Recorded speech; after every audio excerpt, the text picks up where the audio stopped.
Certamente vocês aí, quando um há pouco tempo, outros há mais tempo, né, quando eram crianças, vocês já brincaram de pega-pega. Hoje em dia as brincadeiras estão mais envolvidas no digital, não é verdade? Mas as brincadeiras raiz aí, pega-pega, esconde-esconde, né? Certamente vocês já brincaram disso. Como que a gente fazia para escolher quem que ia o primeiro a ir a pegar, ou o primeiro a esconder? Como é que a gente fazia? Hã? Tirava, sorteava, né? Esse par ou ímpar, cara ou coroa, né? Dois ou um, né? Fazia algum tipo de escolha, a gente fazia para ver quem que ia ser o primeiro a pegar, quem que ia ser o primeiro a se esconder. E não tem nada de errado com sorteio. O sorteio é a forma mais justa e rápida de decidir sobre alguma coisa. O problema está quando nós queremos transformar a nossa vida numa brincadeira de criança. Aí que está o problema. O problema é quando nós estamos diante de decisões importantes que têm um poder grande de impactar profundamente o nosso futuro e nós decidimos então fazer essa escolha baseado de forma impulsiva, de forma irresponsável e de forma imatura. Aí sim está o problema. E eu posso dizer que isso não é sobre lançar sorte. Isso é brincar com a sorte. Né? A gente fazer escolhas que têm um grande impacto na nossa vida e no nosso futuro. E para as pessoas que estão junto conosco, de maneira irresponsável, de maneira impulsiva, sem pensar muito, de maneira imatura, isso sim é brincar com a sorte. Ser um cristão maduro é saber diferenciar entre o que é viver no centro da vontade de Deus e o que é jogar sobre Deus escolhas que era para que nós tomássemos. Então nós, ao invés de tomar a decisão de forma madura, pensada, assim como Deus espera que nós façamos, nós jogamos para Deus. E esperamos que Deus escolha por nós.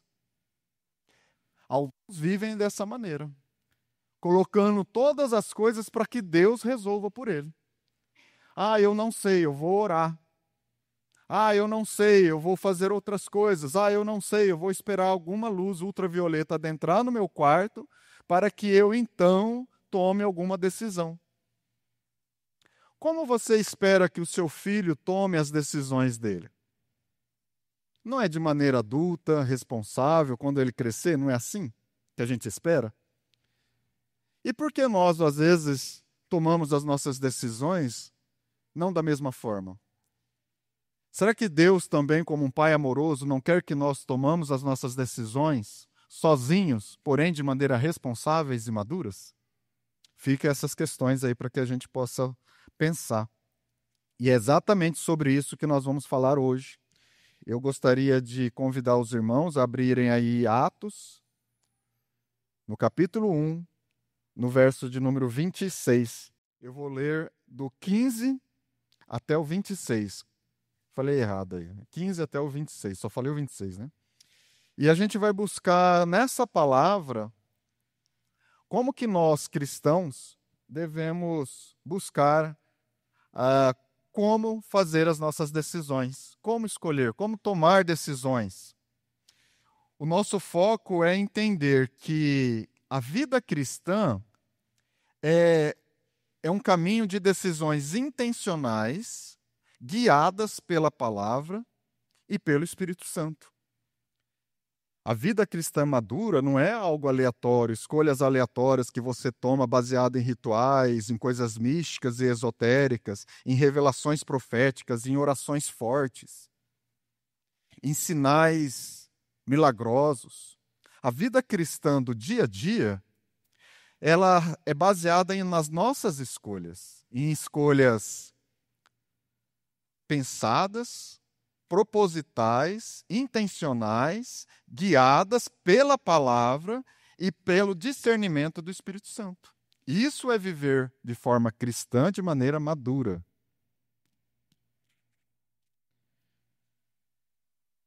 Vamos lá no nosso texto base? Atos, capítulo 1, eu vou ler do 15 ao 26. Naqueles dias, Pedro levantou-se entre os irmãos, um grupo de cerca de 120 pessoas, e disse: Irmãos, era necessário que se cumprisse a escritura que o Espírito Santo predisse por boca de Davi, a respeito de Judas, que serviu de guia aos que prenderam Jesus. Ele foi contado como um dos nossos e teve participação desse ministério. Com a recompensa que recebeu pelo seu pecado, Judas comprou um campo. Ali caiu de cabeça, seu corpo partiu-se ao meio e as suas vísceras se derramaram.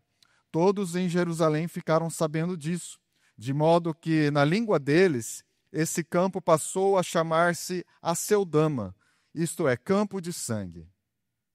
Por que, prosseguiu Pedro, está escrito no livro de Salmos: fique deserto o seu lugar e não haja ninguém que nele habite, e ainda, que o outro ocupe o seu lugar. Portanto, é necessário que escolhamos um dos homens que estiveram conosco durante todo o tempo em que o Senhor Jesus viveu entre nós, desde o batismo de João até o dia em que Jesus foi elevado dentre nós às alturas. É preciso que um deles seja conosco testemunha de sua ressurreição. Então indicaram 2 nomes: José, chamado Barsabás, também conhecido como Justo, e Matias. Depois oraram: Senhor, tu conheces o coração de todos. Mostra-nos qual destes 2 tem escolhido para assumir esse ministério apostólico que Judas abandonou, indo para o lugar que lhe era devido.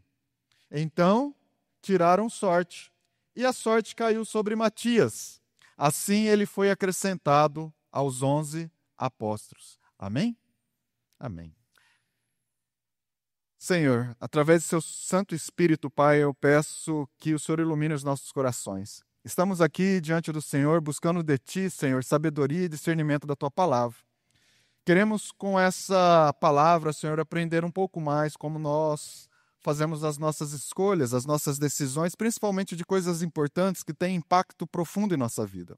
Por isso eu peço que o seu Santo Espírito, através, Pai amado, da Tua palavra, através da explicação da Tua palavra, possa, Senhor Jesus, nos ensinar. Ensine a cada um da maneira como cada um entende, para que nós possamos sair daqui edificados com a Tua palavra, Senhor. Em nome de Jesus, amém. Bom, antes da gente partir para estudar um pouco mais, de forma mais aprofundada esse texto, para buscar como que esse texto fala conosco hoje aqui, nós precisamos um pouquinho ver como é que isso fazia sentido lá para os apóstolos, lá no momento que isso estava acontecendo. O que tinha acontecido aqui? Jesus tinha sido crucificado. Jesus já estava ressurreto. Jesus já tinha ido aos céus. Os apóstolos estavam esperando o quê? A promessa. Que promessa? O Espírito Santo. Que hoje já não é mais uma promessa, que é uma realidade. Amém. Ele está conosco. Eles estavam aguardando o dia de Pentecostes. E eles estavam todos reunidos em uma casa, conhecida como cenáculo. Era um quarto muito grande. Ali estavam cerca de 120 pessoas, né, que estavam reunidos nesse local, aguardando por essa vinda dessa promessa, aguardando o dia de Pentecostes. Foi quando, neste momento, não tinha ainda acontecido o Pentecostes, em algum desse momento aí, Pedro teve essa revelação do Espírito Santo, tomou essa decisão. Precisamos escolher, eram 12, um traiu, estava morto, e agora eles precisavam substituir. Eles precisavam substituir. José ou Matias? Quem a gente deve colocar no lugar de Judas, aquele que traiu? Quem? Bom, primeiro, para que a gente possa entender a atitude de Pedro, nós precisamos entender que isso era algo muito comum lá já no Antigo Testamento. Eles não fizeram algo que estava distante da cultura deles. O lançar sortes, eu não posso dizer e afirmar, nenhum estudioso também pode dizer e afirmar de que maneira eles fizeram isso. Se eles tiraram 2 ou 1, se eles jogaram dados, né? Ou pedras, a gente não sabe muito bem como que isso aconteceu. O fato é que eles lançaram sorte, assim como a gente escolheu quem ia pegar primeiro. Eles lançaram sorte. E isso era algo muito comum, era algo que já vinha na prática dos judeus. Não se tratava de jogo de azar ou uma decisão irresponsável, não. Muito pelo contrário, era já algo sancionado pelo próprio Deus. Inclusive na escolha das terras, foram tirados sorte também. Os apóstolos, eles não estavam, a gente tem que lembrar que os apóstolos, eles não estavam escolhendo candidatos aleatórios. Eles não falaram assim, pegar esse povo que está aqui, vamos escolher aqui, vamos ver quem que vai substituir Judas. Você vai. Não, eu não posso. Então vai você. Eles não estavam fazendo dessa maneira. Eles estavam escolhendo dentro de um critério. Pessoas que estavam já preenchendo esse critério. Pessoas que estavam dentro do critério. Eles estavam escolhendo entre José e Matias. Os dois preenchiam esses critérios. Quais eram os critérios que Pedro falou aí no texto que a gente leu? Que tinha que ter acompanhado Jesus desde o batismo de João e ser testemunha da ressurreição e da ascensão. Testemunha ocular. E tinha que ter, logicamente, um bom caráter, uma boa moral. Dentro desse espectro, dentro desses critérios, tinham esses dois.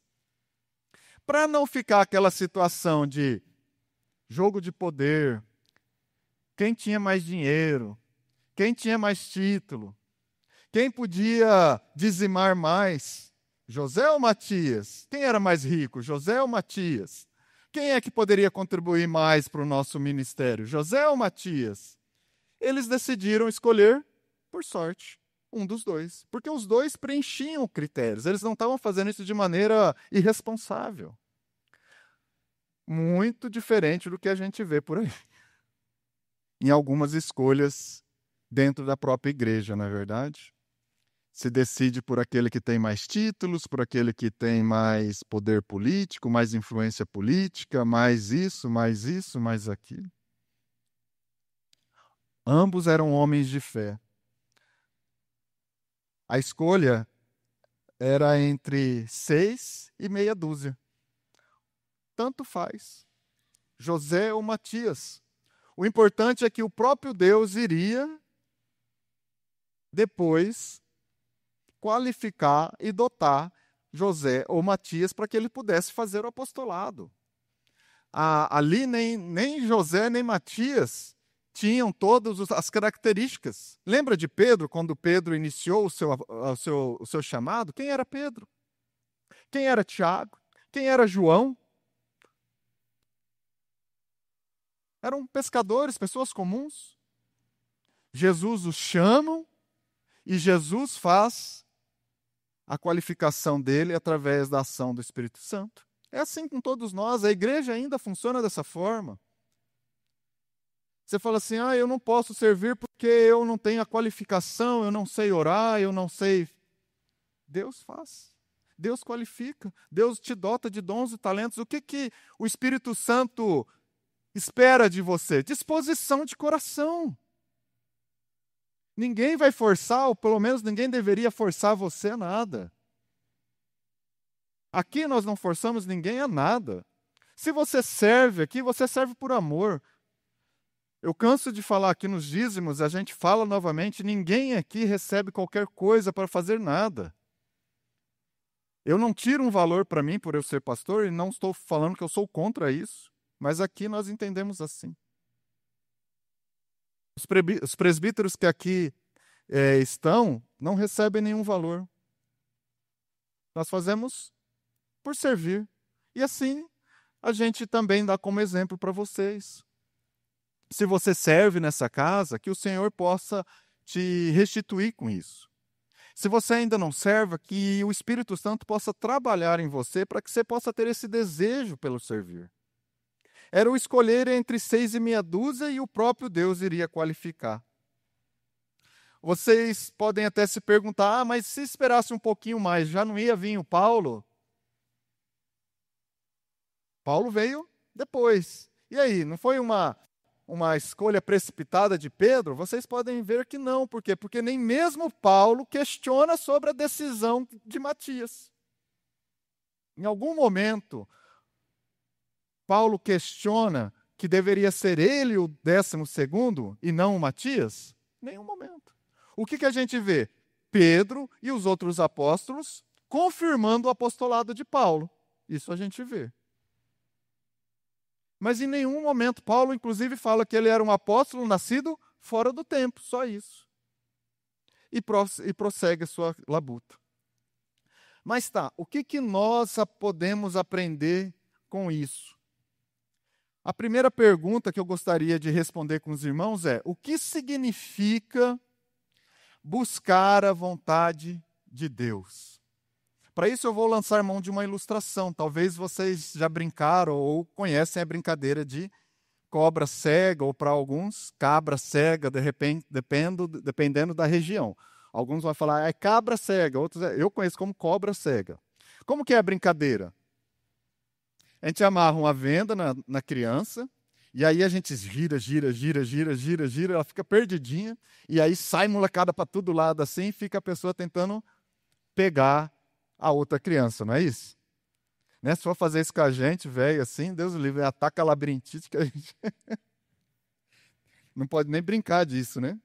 Mas o que é o divertido dessa brincadeira? O divertido dessa brincadeira é que a criança que está lá com as vendas, o outro passa lá e faz um barulho, ou bate palma perto, para poder ainda tirar um sarro, para virar assim, tentar pegar, e você passa perto. O gostoso é isso, né?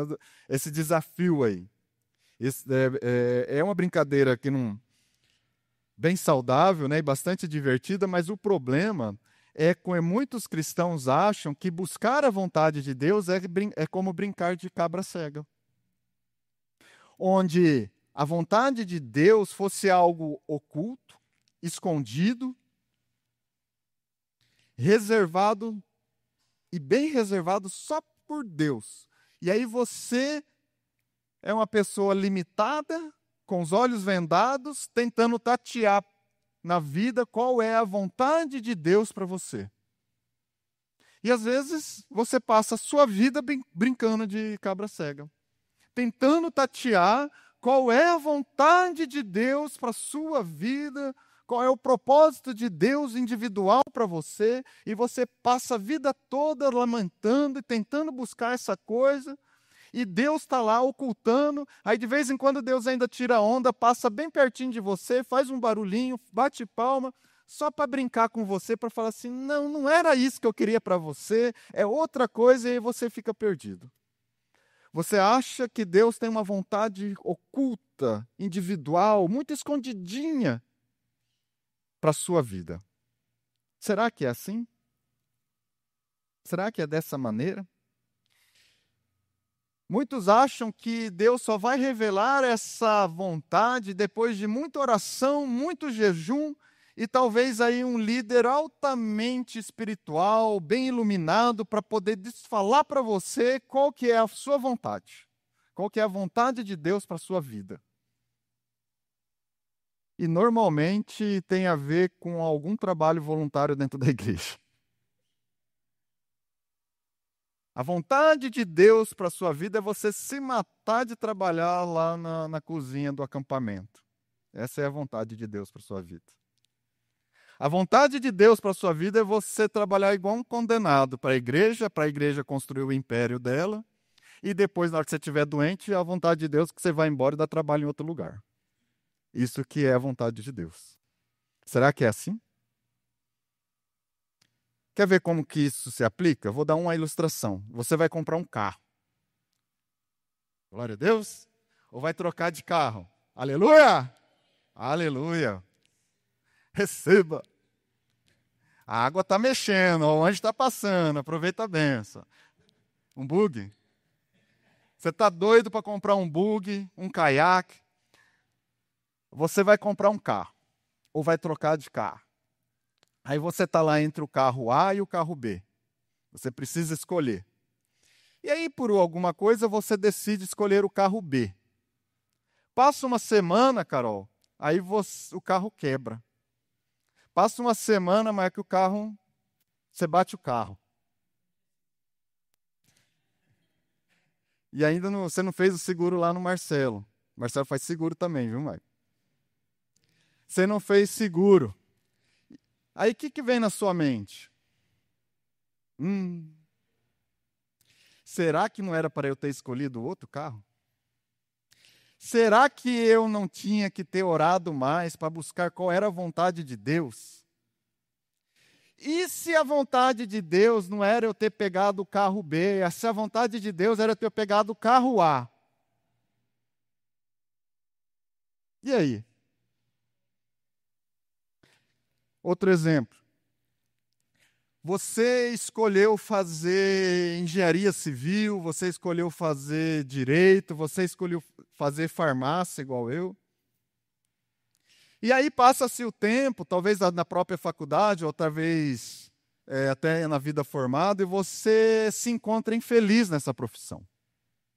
Aí vem à mente, será que era da vontade de Deus eu ter me formado em engenharia civil? Será que não era para mim ter feito letras, não? Será que era da vontade de Deus eu ser advogado? Será que não era da vontade de Deus eu ser comediante de stand-up?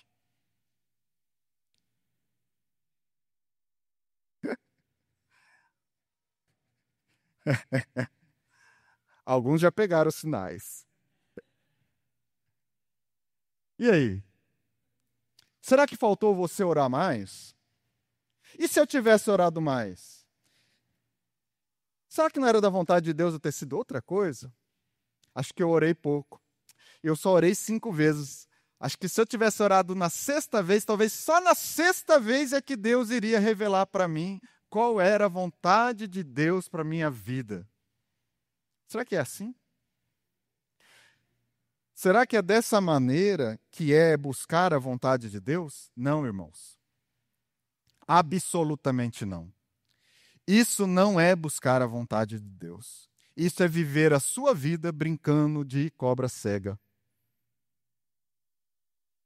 Isso, e eu posso dizer com toda clareza e com toda certeza, é imaturidade espiritual. Deus não está escondendo a vontade dele de você. Deus não está brincando com você. Deus não está falando assim também, não perguntou para mim, né? Agora se lasca aí na sua profissão.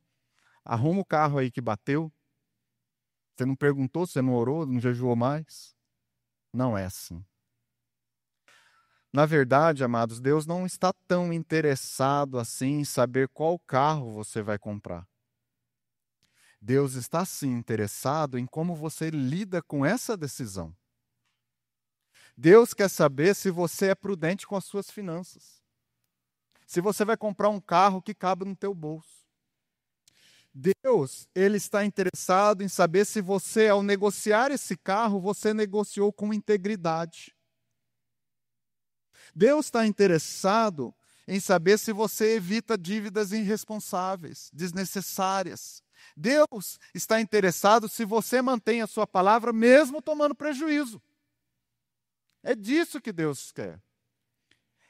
É sobre isso que é fazer a vontade de Deus. Não é sobre qual carro você vai comprar.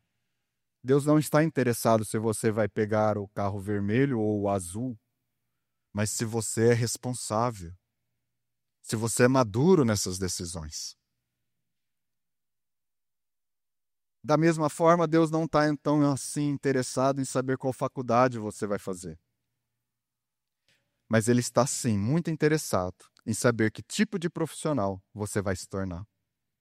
se você vai se tornar um profissional prudente, se você vai se tornar um profissional íntegro, que seja responsável com seus compromissos, que o seu sim seja sim, que o seu não seja não. Deus está olhando se você vai lá mesmo fazer o serviço e o orçamento que você falou que ia fazer.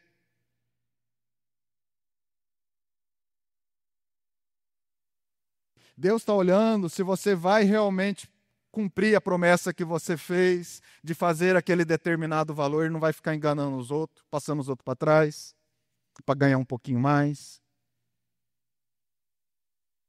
Isso sim, Deus está interessado em saber da sua vida. Deus não está brincando de se esconder. A vontade de Deus não é um mistério indecifrado, amados. Ele já nos deu a sua palavra e o seu espírito para nos guiar, não para nos confundir. Quando a Bíblia ela já se posiciona sobre um assunto, nós não precisamos lançar sorte, nem buscar uma confirmação sobrenatural. A Bíblia já fala. Segue a Bíblia.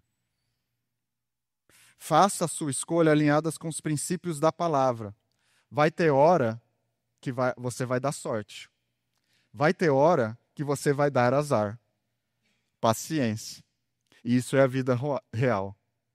Bem-vindo à vida adulta. É assim mesmo. A segunda pergunta que eu gostaria de falar com os irmãos: como diminuir os riscos de tomar más decisões? Quem lembra dessa brincadeira aí? Você lembra, João?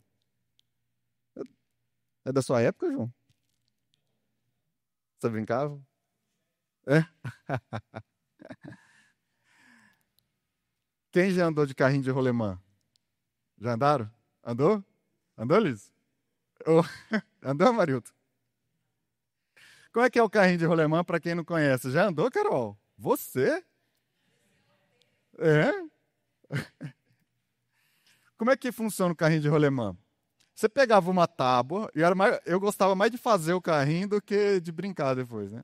Você pegava uma tábua, colocava lá duas rolemã, que é aquelas rodinhas, rolemã de ferro, assim, né? Encaixava lá na madeira, fazia.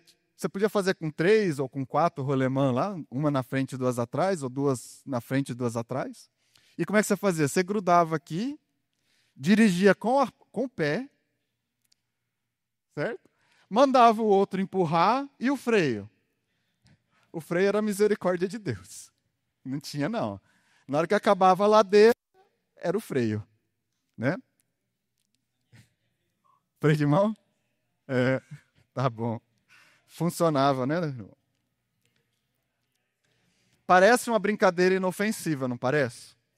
Mas não quando você está descendo uma ladeira, no acostamento de uma BR, com um caminhão passando do lado. É, eu já fiz isso.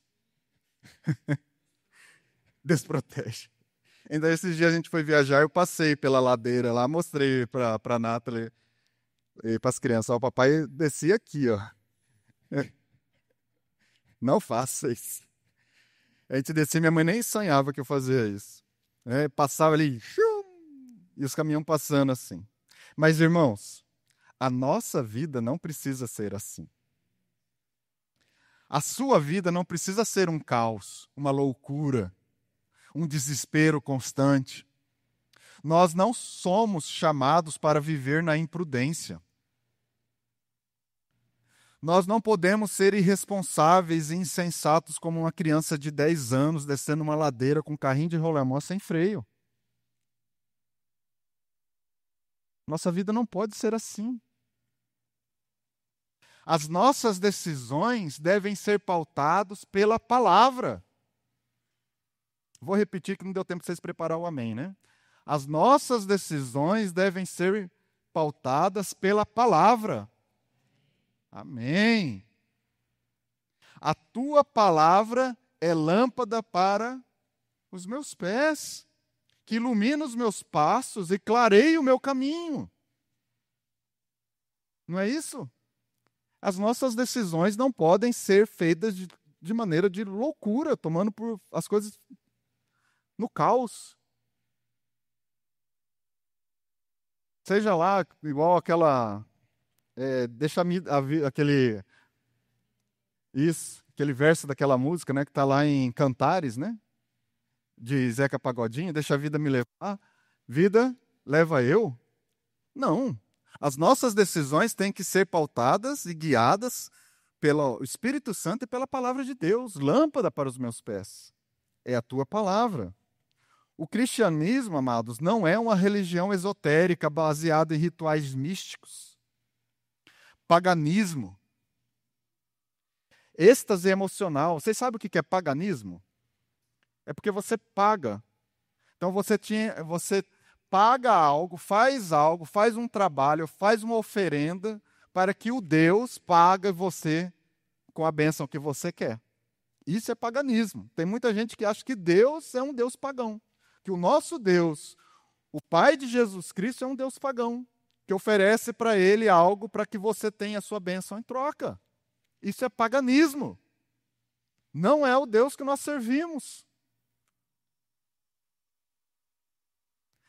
Tem muita gente que acha que só vai tomar a decisão depois de fazer a campanha tal. É só depois que faz a campanha tal que daí sim eu vou conseguir tomar a decisão ou querer que Deus traga a minha bênção, porque a decisão eu já tomei. Eu só preciso que Deus chancele, assine embaixo. Então eu vou lá e faço a campanha. Eu vou lá e participo do movimento tal. Eu vou lá e grito efatá para o céu, que nem um bispo famoso do YouTube mandou falar. Não é assim. Isso é esoterismo. Isso é magia. É bruxaria. Eu falo a palavra certa, eu faço o ritual certo, e aí eu consigo destravar uma parte da minha vida que está travada. Onde vocês viram isso na Bíblia? Deus me livre. Isso é falso ensino. Isso é falso cristianismo. Sai fora desse tipo de coisa.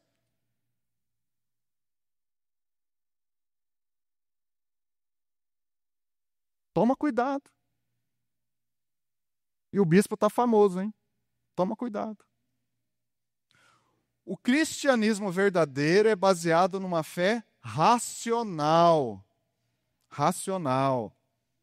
Onde o Espírito Santo transforma a nossa mente, para que nós possamos estar tomando a decisão de maneira iluminada pelo Espírito, pautada pela palavra.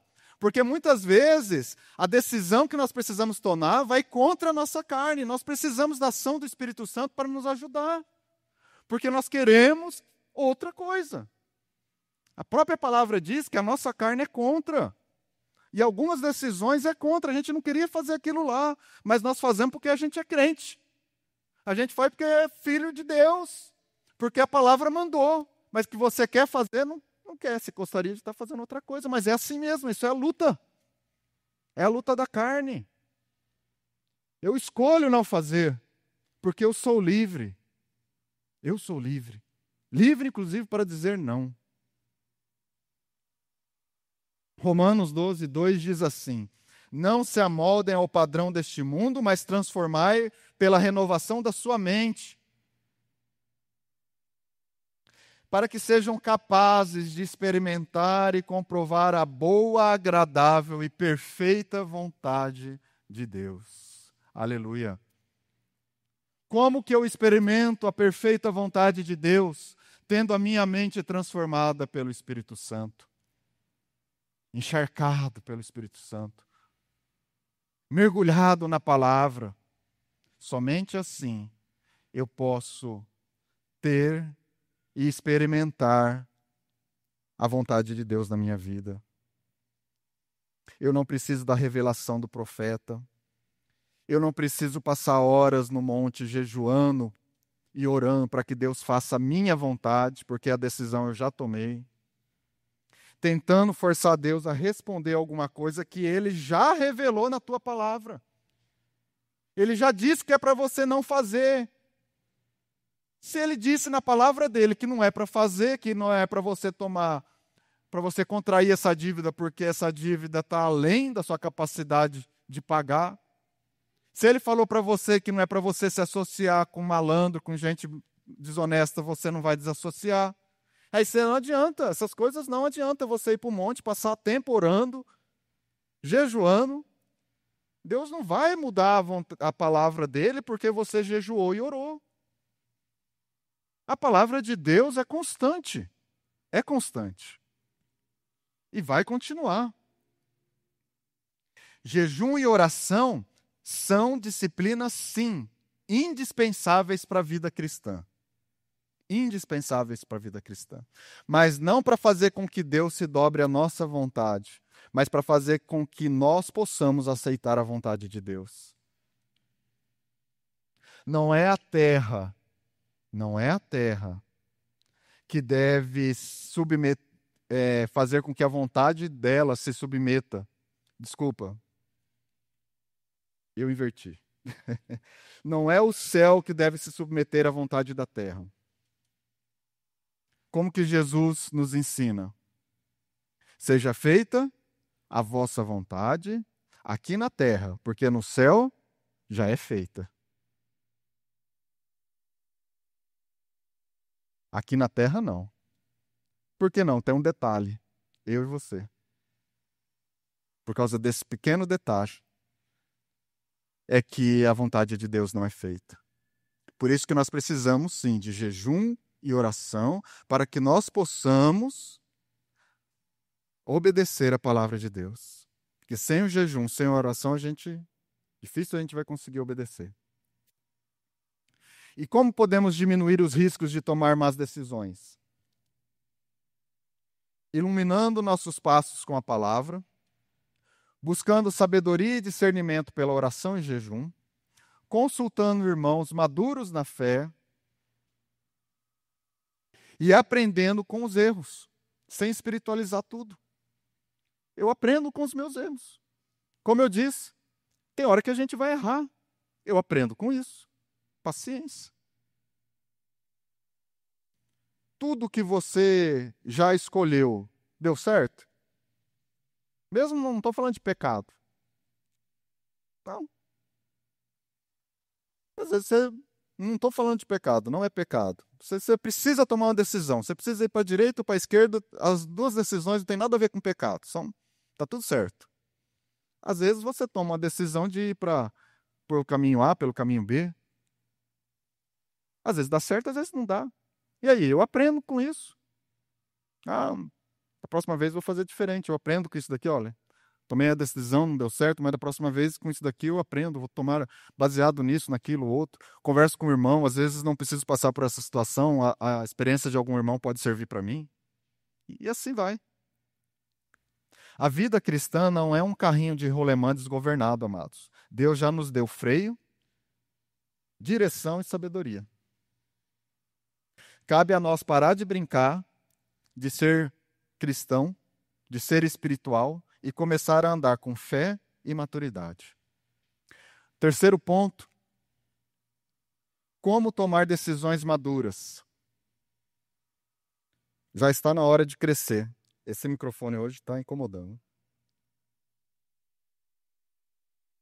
Quando éramos criança, tudo era decidido por sorte. Por impulso, por conveniência. A gente decidia para ou um, zerinho, 2 ou 1, cara ou coroa. Quem chegar por último é a mulher do padre. Era assim que a gente decidia as coisas, né? Mas chega uma hora que essas estratégias não funcionam mais, que a gente precisa crescer. A vida adulta exige decisões maduras. A vida cristã também. Muitos continuam querendo tomar decisões importantes com critérios infantis, espiritualmente imaturos. Tem gente que toma decisão baseado em querer um sinal, por exemplo. E aí precisa tomar uma decisão ao invés dela fazer isso de maneira jogando o que ela tem na mesa, vendo os pontos fortes, os pontos fracos, aquilo que ela já errou, onde que ela pode aprender, buscando conselhos, conversando com irmãos mais experientes, buscando na palavra, estudando o assunto. Ela joga tudo isso fora e faz a seguinte oração: Senhor, se eu sair na rua e ver um Fusca azul, então é sim. Que é isso? Que loucura é essa? Aí sai na rua, eu vi um Celta azul, já serve. Parecido com Fusca, então.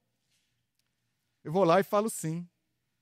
Aí eu assino o contrato, eu assumo o financiamento. Por quê? Porque viu o Fusca azul, porque viu o Celta azul. Que isso, amado? É, o Celta azul, né? Aquela história do stand-up, vocês lembram?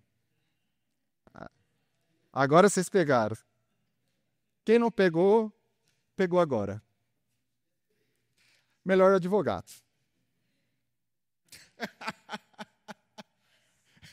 Ele está se matando ali, ó. Ele está vermelho ali. Ai, ai. Ainda bem que você escolheu ser advogado, César. Ainda bem. Na verdade, amados, isso é querer que alguém tome a decisão por você. É isso que é, na verdade, é isso. Nos fringir dos ovos, né? No fritar dos ovos, é isso. Você quer que alguém tome uma decisão por você, então você espiritualiza a causa. Você ora para Deus dar um sinal, sei lá, o quê, louco, da vida, e tenta passar a vida aí. Eu já vi gente tomando decisões tão absurdas baseado numa palavra que uma pessoa disse e a pessoa não conhecia. Você nem conhece a pessoa. Como é que você vai falar que aquela pessoa é profeta, não é profeta, porque você nem viu aquela pessoa? E aí aquela pessoa apareceu lá só porque tá aquela senhorinha com coque assim, e aí você acha que ela é espiritual. E aí ela fala alguma coisa, e aí você baseia a sua vida inteira baseado naquilo lá. Isso não é ser maduro. Ao contrário, isso é ser imaturo espiritualmente. Deus não quer que a gente tome as decisões baseadas nessas coisas. Isso é esoterismo, misticismo. Nós temos que olhar e ver as coisas como elas são, tomar as decisões, colocar os pontos na mesa, olhar para a palavra, estudar, se debruçar, buscar informações. A própria palavra nos aponta para isso. Em nenhum momento a palavra fala assim: olha, tome as suas decisões baseado na resposta de oração da irmãzinha mais forte de oração que tiver na tua igreja. É assim? Vocês encontram isso em algum momento da palavra? Não, não encontra. A palavra de Deus nos orienta de maneira muito clara que nós temos que ser prudentes. A nossa fé é uma fé racional, buscando, obviamente, claramente, a instrução da palavra e a iluminação do Espírito Santo. Olha o que o Espírito Santo faz. O Espírito Santo não é algo esotérico. O Espírito Santo é um poder que trabalha em nós, transformando a nossa mente, as nossas ideias, a forma como a gente enxerga o mundo, a forma como a gente pensa. Ele transforma a nossa mente, a forma como a gente olha para o mundo, a nossa cosmovisão. É assim que o Espírito Santo trabalha, não tem nada a ver com esoterismo, misticismo. Sinais.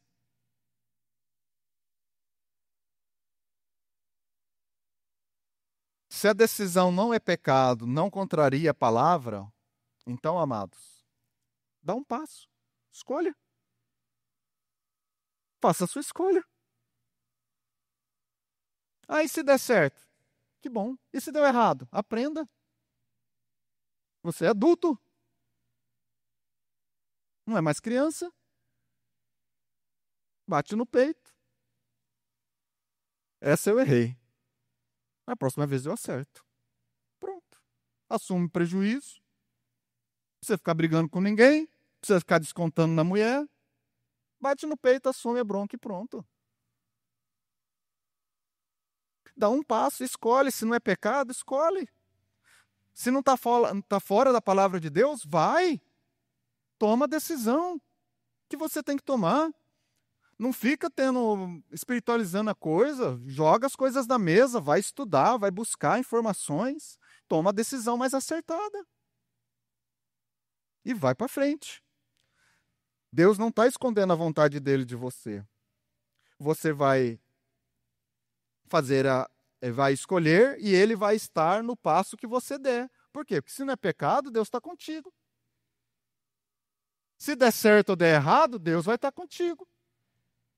Se vai ser bênção ou vai ser tribulação, Deus está contigo.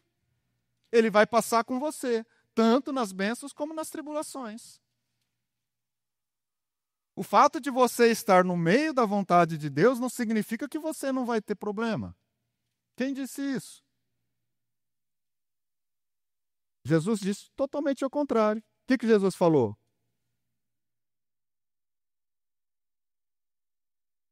Amém. Tem de bom ânimo. Exatamente. Tem de bom ânimo. Não tem problema ter medo, amados. Muitas decisões que eu já tomei, e possivelmente muitas decisões que vocês já tomaram, vocês tiveram um pouco de medo de tomar essa decisão. É normal. É normal, uma decisão que vai impactar. Eu abro ou não a empresa? E se der errado? E se der certo? E se eu tomar prejuízo? E se o carro quebrar? E se eu bater o carro? Amados, isso é vida. Toma a decisão e vai. E se as coisas der errado, Deus está contigo. E se for bênção, Deus está contigo. O que você não pode deixar é que o medo te dominar a ponto de você ficar parado no mesmo lugar. Não é pecado, passou pelo crivo da palavra, escolhe. E vai. Com medo mesmo, igual diz o coach por aí.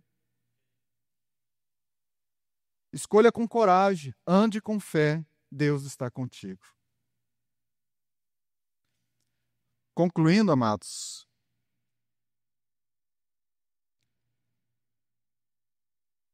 hoje aprendemos que existe uma diferença. Uma diferença entre lançar sorte com responsabilidade diante de Deus, que é isso que nós estamos falando. Caminho A ou B, ambos os caminhos passam pelo crivo da palavra, não é pecado? Escolhe. Você vai ter que lançar sorte. O carro A ou o carro B, escolhe. Deus está contigo. Nós estudamos entre o que é lançar sorte com responsabilidade e o que é brincar com a sorte, que é ser imaturo, irresponsável e imprudente. Os apóstolos tinham critérios claros, pessoas qualificadas e estavam em oração. Eles buscaram a vontade de Deus com reverência e não como quem joga uma moeda para o alto. As pessoas que estavam ali diante deles, ambos preenchiam os critérios.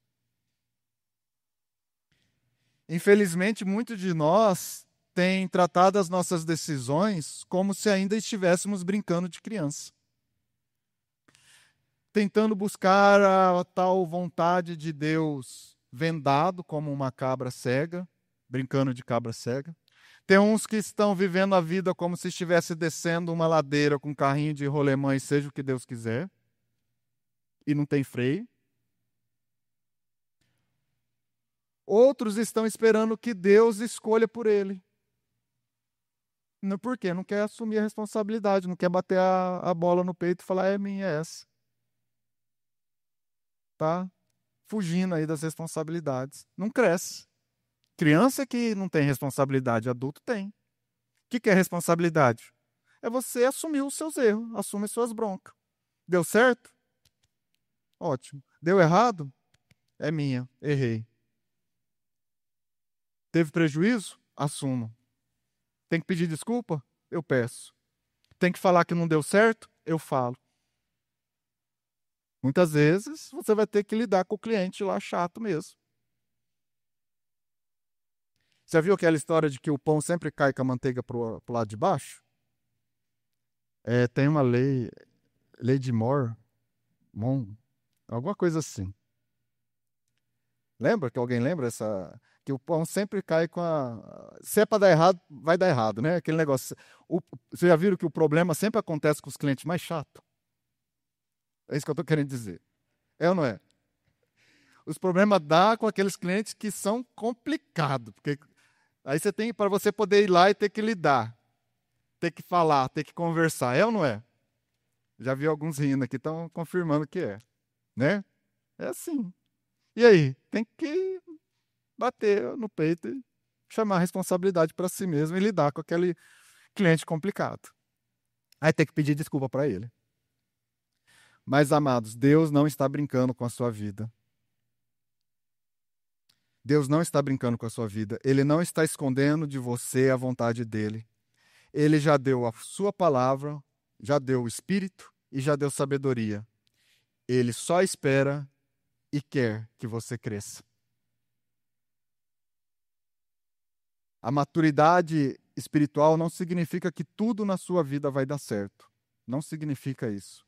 Significa que mesmo que haja tribulações, Ele estará com você até os fins dos tempos. Por quê? Porque Ele mesmo te prometeu. E se Ele prometeu, Ele é fiel para cumprir.